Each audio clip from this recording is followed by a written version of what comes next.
This is Brittany Slays from Unleash the Archers, and you're listening to the Brutally Delicious Podcast.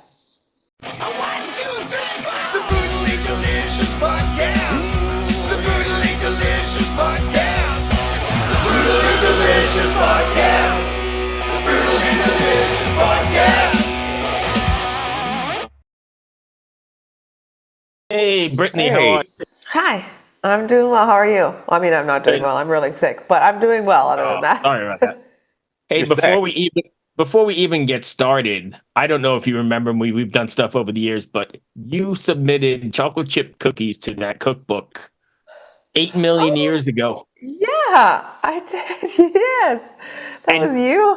Yeah, that was me. And my wife still makes, I was just telling Dark, my wife still makes those every holiday because it makes like this inordinate amount of whatever you guys put in there, but they're also like her favorites. That's awesome. Oh my God, I love that. We still have that book. It's in like our little, we've got like a little bin of all of our memorabilia from over the years. And it's Weird in there. things that you're a part of. Yeah, that's interesting. That's awesome. Anyway, love sorry, that.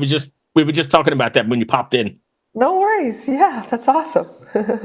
Anyway, sorry you're not feeling well. We don't have to keep it too long if you don't want. No, it's all good. I have them all day, so there's no respite for me here. Oh, But sorry. if I start, if I start coughing, I apologize. I guess let's first start off with congrats on 70K. That's kind of neat to see. Thank you. Yeah, we're really excited about that. 70K is such a good time. Yeah. You know, between the two of us, I think we've been to pretty much all of them or close to them. Yeah. Really nice. That's rad. Yeah, we played there in 2019. Yep. So That was yeah, how that I was a good discovered time. you. Oh, awesome. Yes, I love that. I love that. It's yeah, our second set wasn't so great. We were all very, very hungover. So hopefully we don't do that again. Maybe a little more self-control. But it's looking to be kind of like a black metal boat and like maybe like a power / kind of trad metal boat. It's a very interesting lineup so far. I'm super stoked. Yeah, I'm excited about it as well. Anyway, Dark, want to take the lead?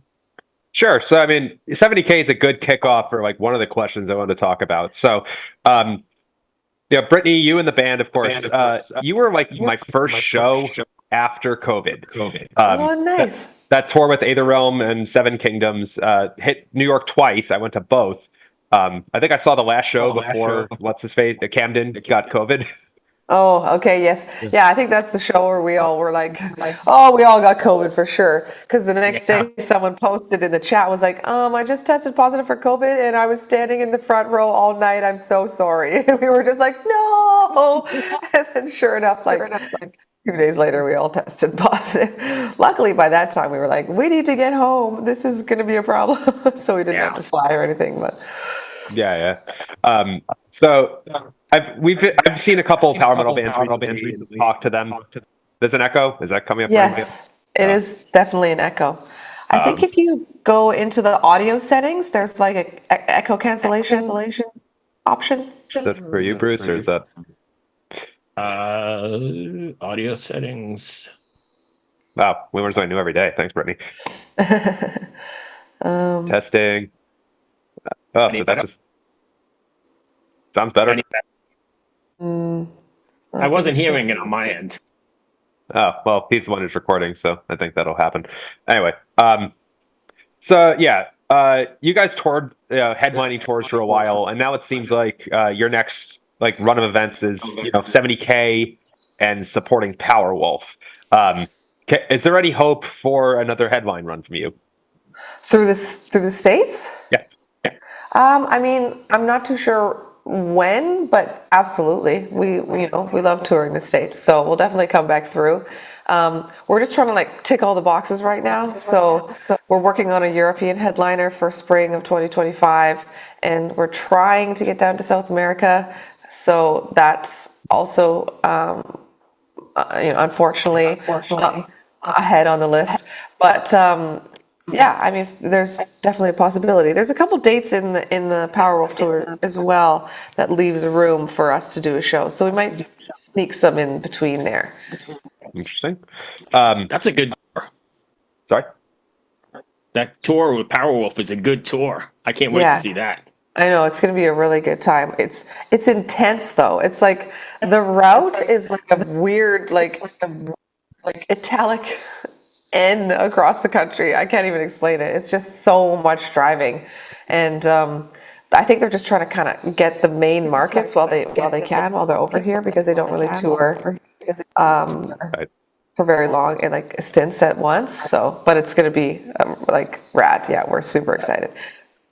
Little known fact: the date you're playing in Brooklyn, Megadeth is also playing New York.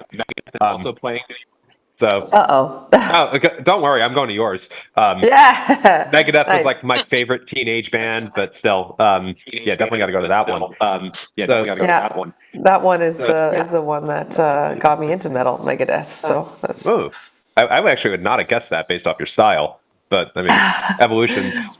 well, I mean, yeah, that was like I was like 8 years old at the time, right? So it was just kind of like an impression upon me. And then it wasn't until I heard Iron Maiden that I was like, oh, I could do this, like I'm not just a fan of it. It's like, wait a minute, maybe I should, be fronting my own band here. That was the first time that thought occurred to me because I was just like, wait, what's he singing about? Like, cool stories and I like this. This is me. But that was when I was like 18. So big gap in between there of listening to like Britney Spears and S Club 7 too. It's just kind of like finding myself again. So anyway, I spoke with Visions of Atlantis about a month ago, and like, yeah, there seems to be this big rising wave of power metal. Like Wind Rose is now doing headline tours. Glory Hammer started headlining without Hailstorm present.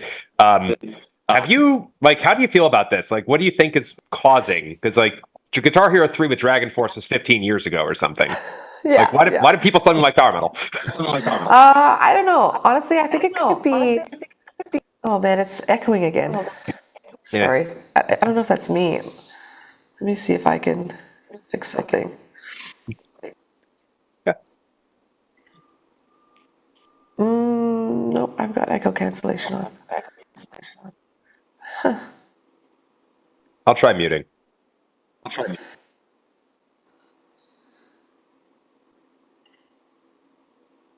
Okay. Well, what were we just talking about? So, like rising tide of power metal. Oh yes, of power metal. Honestly, I feel like it might be because of like popular television shows like Game of Thrones and that kind of thing, like making fantasy popular and making escapism more popular. You know how it's like reality shows were kind of like the thing for a really long time there, and so maybe that was like this transition to like these epic like Netflix movies and shows and stuff like that aren't anything about real life, and it's kind of making like nerd culture cool. And I think that power metal is kind of this like on the top step of nerd culture probably for heavy metal. So I feel like maybe that might have something to do with it. It's just it's okay to like power metal again, but also after the pandemic, people were just, hungry for music, I think. And so I know I personally was constantly looking for new bands, like constantly. And like, I would just let the Spotify algorithm play and just, constantly show me, I'd play one song and then I'd be like, okay, what do you got for me based on that one song that I chose? And I found so many different artists. So maybe it's that it's kind of gotten to the point where Spotify is just recommending more different types of music to people, and they're kind of just letting it happen because there was such a drought for a while there, So yeah, it may be. But honestly, I'm just kind of like, sure, cool, like let's go. It's cool right now, and then maybe 10 years from now it's not going to be cool. So we're just going to have a good time while we can.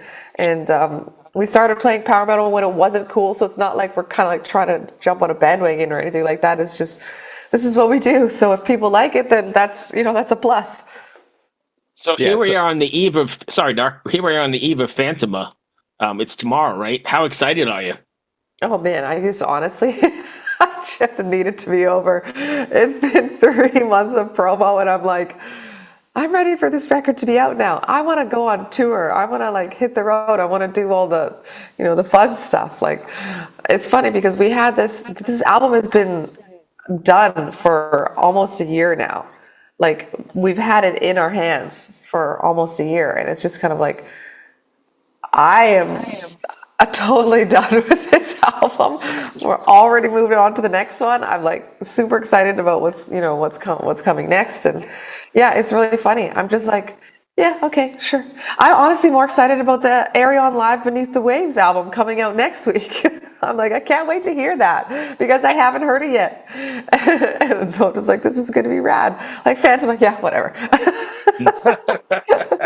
Wow, That's funny. That's not the answer I was expecting.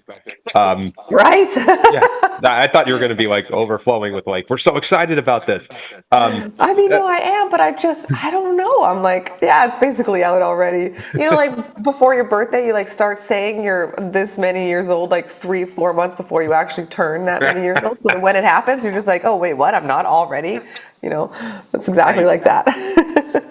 Interesting. Well, so I guess a little bit about that. I did get to review it the other day. I think it's tremendous. Thank you. So could you just talk about a bit of like, there is a story going through it, right? Is it the same storyline as the last two? No, it's new. It's a different one. I spent 7 years on the Immortal Saga. I was kind of done with it. I mean, I'm not done with it. I am still working on the graphic novels slowly, but I just wanted to tell a new story, and I wanted it to be like a standalone kind of one-off story. So, and I had Phantoma, kind of bumming around in my head for a long time. It was like, I don't even remember. Before actually Abyss came out, it was an idea that I had. So in 2021, when early like January 2021, when the pandemic still was not ending and our tours had once again been pushed, we were just like, heck yeah, let's write Phantoma. Well, I sent it to the boys. I was like, this is the kind of one that I've been thinking about for a while. Like, let's do this one. And I had a couple others that I sent in there, and they all agreed that Phantoma was the one. So it was really just a paragraph that I sent to them. I was like, okay, so Phantoma is sentient AI. She's trapped in a computer in like a warehouse, like the future of the Amazon warehouse, kind of. The planet is destroyed. Humanity sucks. They all live in these beautiful biomes. The rest of the planet is like, the air is unbreathable, and it's just a gray-brown mess. And Phantoma falls in love with humankind because she thinks that they're awesome, and creates her own humanity out of what she sees on the Netiverse, which is also the future of the internet. And that's where humankind lives, basically, because they're all trapped in their biomes. They can't travel anymore. You're not going to take a weekend jaunt to Mexico. So it's all on the Netiverse. And that's all that Phantoma sees, and that's what she falls in love with. And she just kind of models her humanity after this ideal. And then she gets out there and realizes that it doesn't actually exist, and that, in fact, she is more human than the humans that she meets. And the boys were just kind of like, yep, that sounds like it could be a record. And then from there, I went to expanding it to 10 songs, which is, it wasn't too bad because there's a lot in there. In fact, it was kind of like, oh my God, how do I tell this story, in 10 songs? Like, what do I do here? But that's when the track-by-track overview comes, because it not only helps me to kind of flesh out the story, but then I send that to the boys and I say, okay, chapter 1, track 1, here's what's happening in the story. Here's how I want the song to sound and feel. Here's what I want the listener to think when they're hearing it. Here's a couple tracks as inspiration, or just like names of songs or even books or movies. And then I'll be like, and this one should be like fast, heavy, and angry. That's kind of like what I send to the boys. And then, yeah, that's where the whole writing process begins. But it's just a standalone story. Phantoma's ups and downs in her pursuit for humanity. Do you actually flesh out a story first before you do the lyrics? Yeah. Oh, yeah. Lyrics are like the very end. I always make sure that the story is pretty much whole before we even hit the studio. Sometimes it changes depending on the tracks that they send me.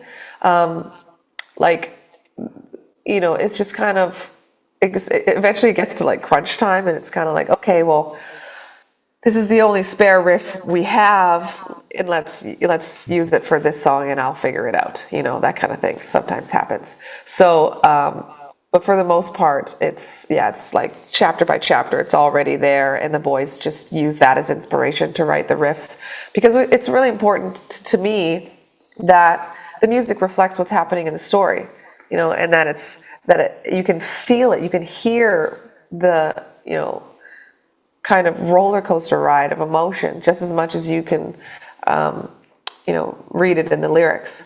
So yeah, everything's already way fleshed out before we even like start writing. Yeah. Yes. Can I interject as a nerd for 5 seconds? Yeah, well, so the song and the album, I hope I get the title right. Give It Up or Give It All, was it? Yep. Oh, Yep.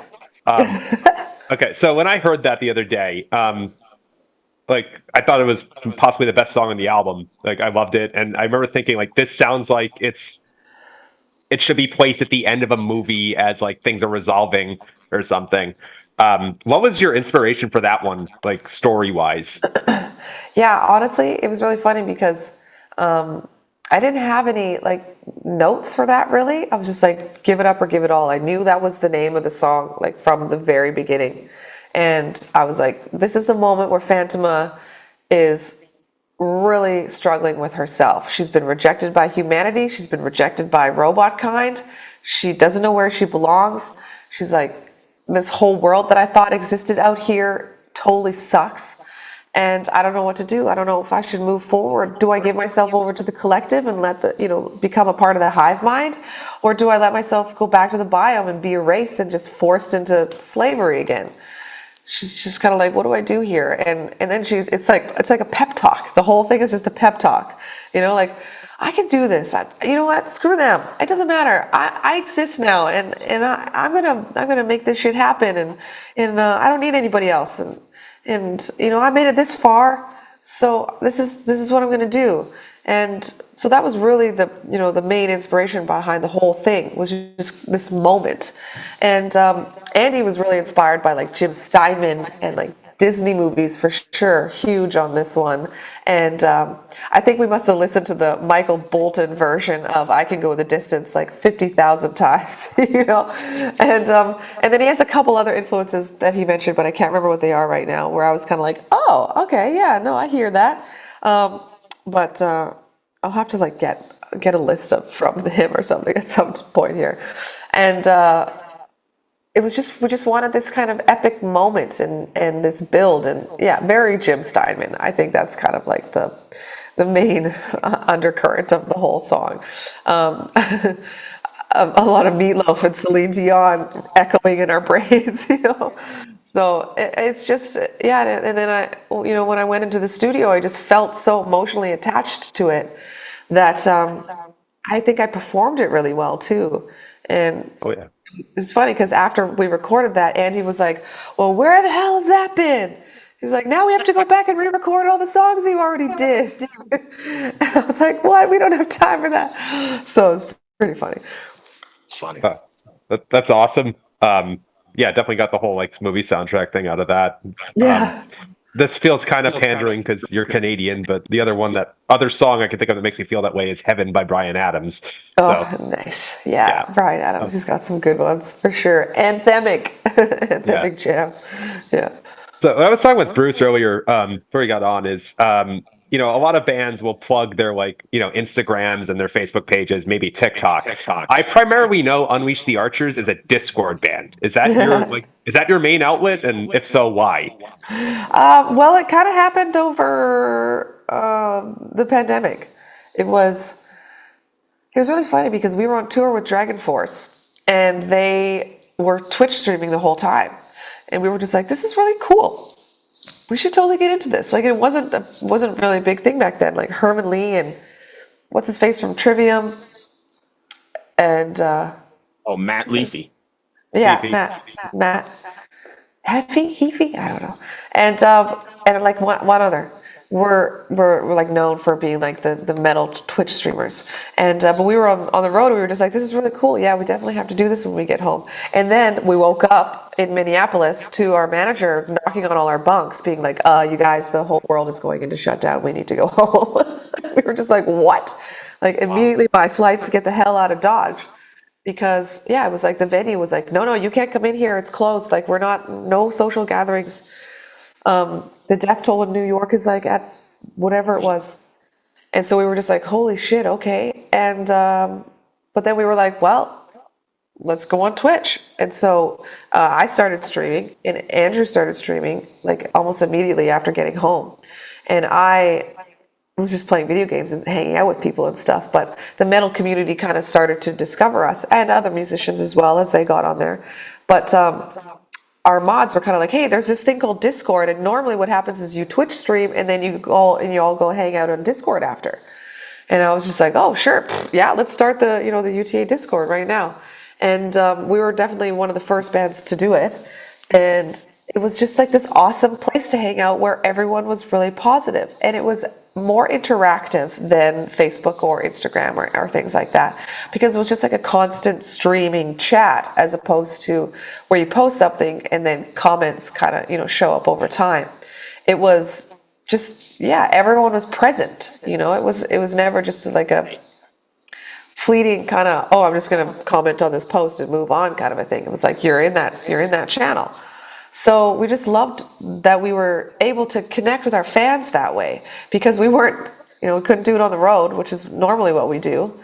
And so it was just kind of like, we treated it almost as if it was our live shows, Twitch streaming. And then, the Discord was us hanging out at the bar after. So it just became the best place. And when we came back to touring in 2021, we were just like, hey, everyone, come hang out on Discord, because it's really awesome. And it's now more than ever, but it's really started happening during the pandemic. But like Facebook and Twitter and Instagram just kind of became these negative places. Like Instagram is just like ads in your face all the time. No one likes that. Twitter is just, you can't say a fucking thing without someone jumping on you for it. It doesn't even matter what it is. Someone's going to come at you. So like Twitter is just the worst place on the planet. Don't even get me started about Reddit. Like, no, I don't even touch that place anymore. And then Facebook was just, yeah, same kind of thing. Just negativity and politics. God, I just couldn't handle it anymore. So Discord was this place where it was like good times. And so we still usually will post, if I can, I'll try and post in Discord first, and then we put it on the rest of our socials, like when it's important stuff, merch drops and things like that. And then we're in there more than we are anywhere else. We'll be in there chatting with everyone and stuff. Instagram and Facebook, like we'll post something, and then we'll maybe reply to a few comments if we have a moment. But mostly it's just like post and we're off to the next thing. But Discord is kind of like where we go to chat and stuff. I haven't had a lot of time to get in there lately, so I'm always in there at like midnight. Like, hello, is anybody here? And it's like our New Zealand fans and our fans from Japan. Right. And maybe someone from Russia. It's like early in the morning for them. Yeah. So it's just kind of like, but it's just a great place to be. Yeah. Yeah, I mean, that's a good segue into I guess probably the last thing we'll chat about. So we actually just got off of an interview with Ty from Man with Power. You played that last year, right? Yeah, it was great. I totally agree. And taking the album concept, like most of the internet is negativity. It seems like. By the way, you totally just pissed off the algorithm. You're never getting featured on Reddit again. But oh no, I know, absolutely. But I'm okay with that. But it seems like as soon as you go to Discord or like in person, the festivals, it's a completely different, not world, but universe. How do you what do you think is happening? Like the internet is this way, but power metal festivals are great, and 70K is always a bunch of drunk, happy people. Mm-hmm. Honestly, it's the people that don't get out there that are the ones that are creating negativity. I think it's the people that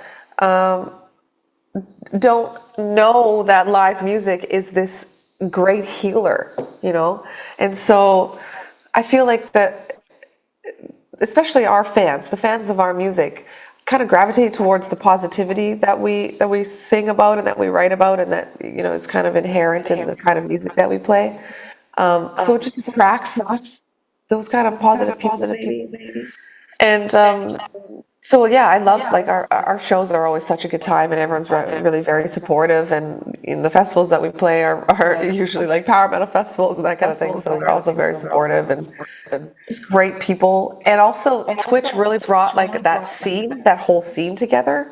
That power metal kind of nerdy gamer, fantasy, sci-fi, Warhammer, whatever kind of scene, friends all together. So we just like kind of go around to each other's shows, and we're just always the same crew and supporting each other. So it's just this, it's like this safe space.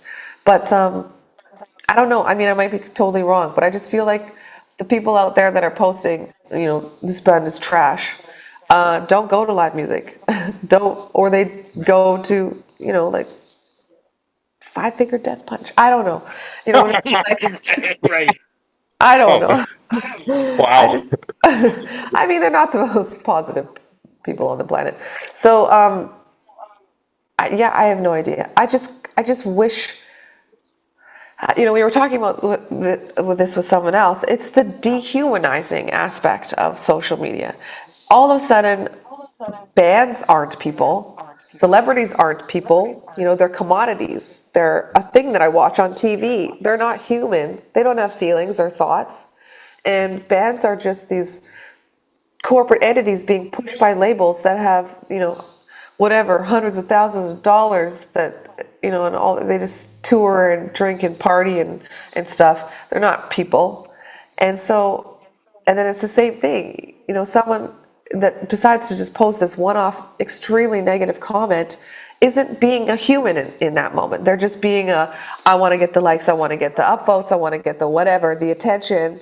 I want them to reply to me and say, it doesn't matter who it is, but it's like, if I can get that band to reply to me, could you imagine how cool that would be? It doesn't matter that I'm calling them, pieces of shit that should never play music again, right? They don't care. They just want the attention. They want the likes. So it's just the whole thing is very dehumanizing. And I just wish that people would stop for a second and be like, if I had just put out an album that I spent 3 years on, all my blood, sweat, and tears, would I want someone to post on there that everything that I just listened to was trash?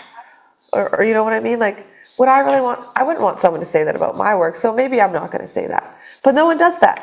It's just, you know what I mean? What a shitty music video. It's just like, go away. Get off the internet. Go find a hobby. Right. Brittany, that's like, going to bring us right up against our time here. I don't mean to cut you off. Oh, it's okay. I don't have another interview until 10, so the Zoom meeting says we got 8 minutes if you want to keep going. We've got another one right up back behind you. Sorry. Oh, nice. Okay, perfect. Yeah, you guys are it's the actually- ones that are busy. I love it. Yeah. It's actually your label mates, Elvin? Elvalon. Elvalon. Avalon. ELV. Avalon? I I Yeah, saw the something like music that. video. I saw their music video. It's really good. Yeah. Nice. Okay, awesome. We're going to chat with them. Thank you. It's so nice. It's so nice seeing you again. I appreciate everything. Thanks Keep for up the having good me. work. I'm Yeah. glad things are firing on all cylinders for you. It's wonderful. Thank you so much. I appreciate it. Catch you in New York. Yeah, Oh. we'll see you there. Oh, right on. Thank you. Awesome. Brittany, Thanks, thank guys. you so much. Good luck with the record. We'll talk to you soon. Feel better. Be Bye. well. Thank you. Cheers. Oh, yeah. Feel Bye. better, right? Yeah. Cheers. Thanks.